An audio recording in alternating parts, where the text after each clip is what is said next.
ઓમ નમો નારાયણ. હું અરુણાબેન પી ગોસ્વામી સુરતથી તમારું સ્વાગત કરું છું અરુસ કિચનમાં. તો આજે આપણે બનાવશું સક્કરિયાની ચિપ્સ. જે રીતે આપણે કેળાની ચિપ્સ બનાવી અને સક્કરિયાનો આપણે ચેવડો બનાવ્યો હતો એ રીતના. તો એના માટે આપણે આ સક્કરિયા અમારે બે ત્રણ પડ્યા હતા, તો હું બનાવી નાખીએ. તો આને છાલ કાઢીને આપણે રાખ્યા, તો આ તરત કાળા થઈ જતા હોય એટલે પાણીમાં રાખ્યા. તો આને આપણે થોડાક કોરા કરી લેવું આ રીતે. અને આમાં ખાલી આપણે થોડુંક સિંધાળું મીઠું જોઈએ. અને હા, તેલ જોઈએ આપણે. તો આને આપણે આ રીતે લોહી નાખીશું એટલે પાણી ન આવે અંદર એમ. દીદી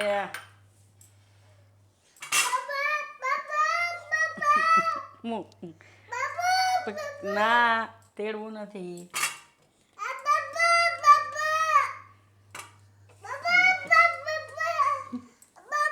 હા, હું ઓકે.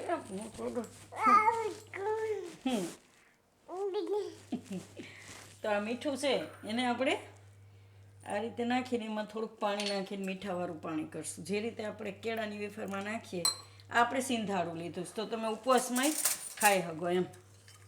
તો આ રીતે મીઠાવાળું પાણી કરી લેવાનું.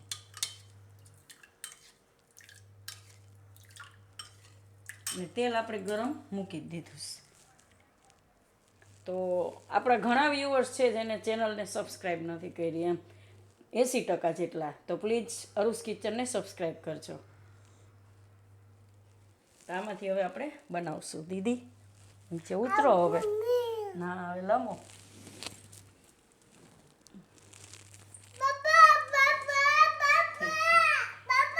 તો તેલમાં આપણે થોડુંક આ રીતે નાખીને જોઈ લઈશું. તો તેલ આપણું ગરમ થઈ ગયું છે. તો હવે આપણે એમાં ડાયરેક્ટ એને તેલમાં જ પાડવાની છે. જે રીતે કેળાની વેફર આપણે પાડીએ એ રીતે એમ. તો આ રીતે લઈને એને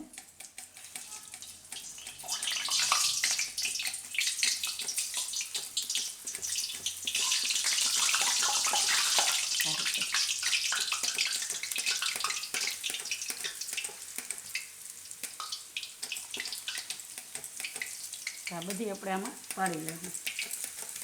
તમને એમ ન ફાવે તો તમે નીચે પાડીને પછી એમાં નાખી શકો એમ, પણ આ રીતે પાડશો તો સરસ બનશે.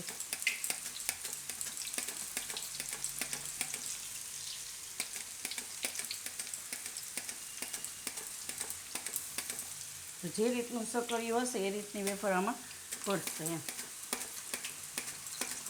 પેલા થોડુંક પાતળું ઓલું હતું તો એમાં એવી પડી આ રીતે. પછી હવે આપણે આમાં નાખીશું પાણી મીઠાવાળું આ રીતે ઉપર.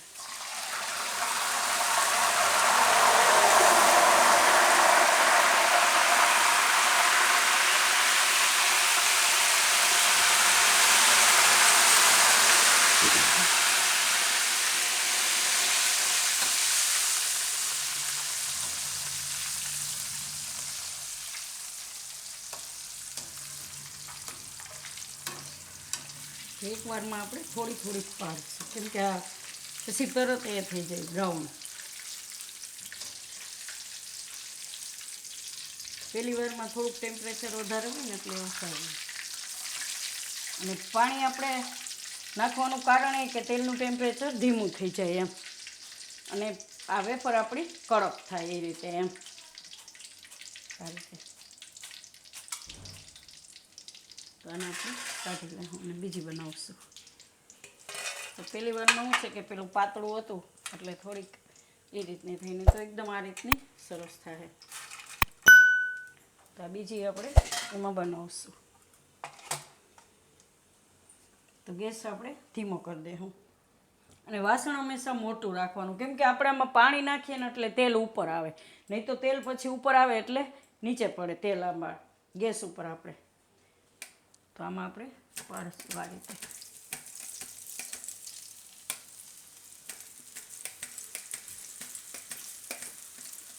કેમ કે આ સક્કરિયું બટેટા જેવું તો ન હોય ને કેળા જેવું ન હોય, થોડુંક કડક હોય એટલે થોડીક વેફર પાડવામાં આપણને ઓલું થાય.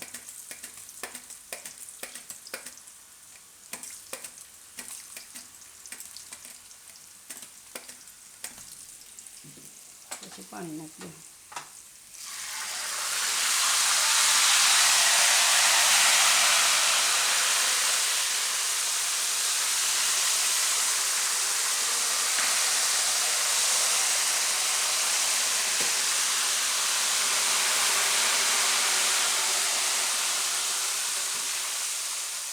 આને આપણે પાકવા દેવા થોડીક વાર ધીમા ગેસે. તો આપણે આ રીતની બધી કરી લેવાની એમ થોડીક આ રીતની બ્રાઉન થાય ને એવી એટલે એકદમ સરસ કડક રહે.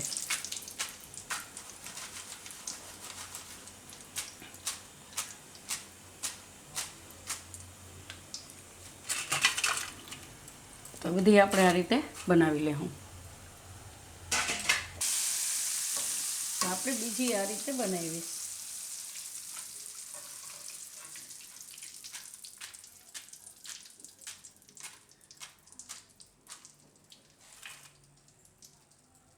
જો તમારે ડાયરેક્ટ તેલમાં ન ફાવે તો આ રીતે આપણે ડીશમાં રાખીને પાડી લેવાની, કેમ કે આમ એકદમ ઇઝીલી તમે પાડી શકશો સરસ.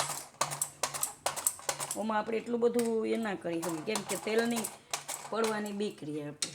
તો આ રીતે તમે બનાવીને તેલમાં નાખી શકો એમ.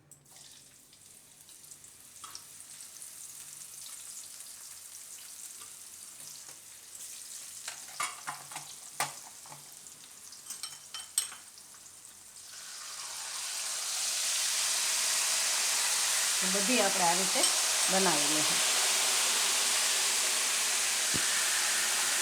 તો આ આપણે બધીએ બનાવી લીધી સારી રીતે. તો આ થોડુંક જ હતું આપણે એમાંથી આપણે બનાવીશ. 2-3 હતા અડધા અડધા એવા. તો તમે ગમે ત્યારે બનાવી શકો. મીઠાવાળી તો આ છે જ, નમકનો ટેસ્ટ છે અને શક્કરિયા થોડાક મીઠા હોય એટલે એ મીઠોય થોડોક ટેસ્ટ આવશે. જો તમારે તીખાશ જોતી હોય તો આમાં મરી પાવડર નાખી શકો કે લાલ મરચું છાંટી શકો એમ. તો આને આપણે કાઢી લઈશું એક પ્લેટમાં. ગરમા ગરમ નહીં ભરવાની, થોડીક ઠંડી થવા દેવાની.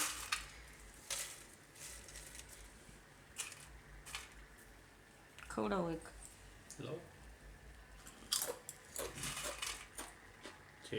છે ને ક્રન્ચી, એકદમ સરસ ક્રન્ચી થાય.